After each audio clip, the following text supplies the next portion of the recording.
Ako si Dennis Calvan.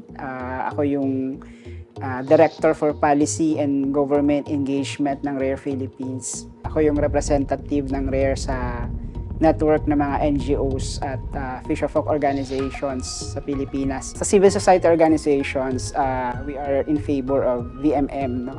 Kasi it monitors yung activities ng fisheries, not only within the municipal waters but also within the territory of the Philippines, no? Kung babalikan natin, 2015, napatawan tayo ng yellow card ng European Union dahil nga sa usapin ng illegal, unreported, and unregulated fishing. Sabi nila, hindi daw natin na monitor yung IUUF sa Pilipinas.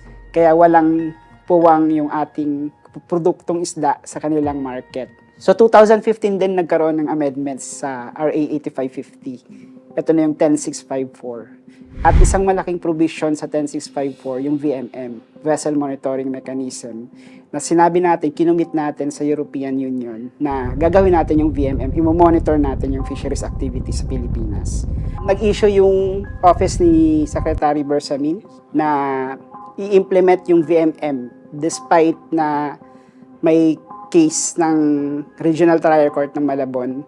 At sinasabi sa batas din, yung decision ng Regional Trial Court ay implementable dun sa Navotas area lang. Hindi siya buong Pilipinas, no?